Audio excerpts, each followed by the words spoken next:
امتی کے لیے عمر بھر اشک اپنا بہائے نبی صلی اللہ علیہ وسلم، امتی کے لیے امتی کے لیے امتی کے لیے امتی کے لیے اس کی دنیا کنواں ہے، اسی طرح کم عقل انسان یہ باور کر لیتا ہے اسے ہمیشہ اسی دنیا میں رہنا ہے،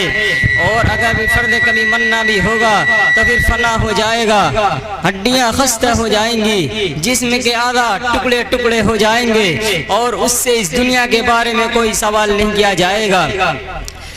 مگر اس دنیا میں انبیاء علیہ السلام تشریف لائے، انہوں نے بتایا کہ تمہارا یہ تصور انتہائی غلط ہے، یہ دنیا امتحان گاہ ہے، یہاں تم آزمانے کے لیے بھیجے گئے ہو، یہاں کی تمہاری ہر حرکت اور ہر سکون کا حساب ہوگا،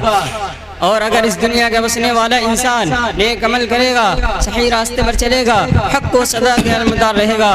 خالق کائنات کے احکام کے مطابق اپنی زندگی گزارے گا، تو ایک دن تو پھر مرنے کے بعد کامیابی کا قدم چومے گی۔ اگر اس دنیا کے رہنے والے انسان سرکش و غرور کے راستے پر چلے گا، خداوند قدوس کے احکام کی نافرمانی کرے گا، اللہ کی بنائی ہوئی زمین پر عقل کا چلنا چاہے گا، تو ایک دن آئے گا جب اسے اپنے کیے گا حساب دینا ہوگا، جب اس سے پوچھا جائے گا تمہیں 2 ہاتھ دیے گئے تھے تاکہ تم کسی کمزور کی امداد کرو، تمہیں 2 آنکھیں دی گئی تھی تاکہ تم صحیح اور غلط کی تمیز کر سکو، تمہیں 2 پیر دیے گئے تھے تاکہ تم خدا کی عبادت کے لیے مسجد میں جاؤ، تمہیں عقل دی گئی تھی تاکہ تم باطل طاقت کی مکاریوں کو شکست دے سکو اور حق کی آواز کو بلند کرو۔ کیا تم لوگوں نے ایسا کیا؟ اگر ایسا نہ کیا تو یاد رکھو گی پھر یہ جہنم کی دہکتی ہوئی آگ ہے، اس میں تمہیں ڈالا جائے گا۔ محترم دوستوں، اس دنیا میں چند دن رہنا ہے، بادشاہ ہو یا فقیر، سرمایہ دار ہو یا مزدور، قوی ہو یا کمزور، مرد ہو یا عورت، سب کو ایک دن یہ دنیا چھوڑنی ہے۔ یہاں کا سیم و زر، مال و دولت، جائیداد و زمین، دکان و کوٹھیاں، کوئی آپ کے ساتھ نہیں جائے گا۔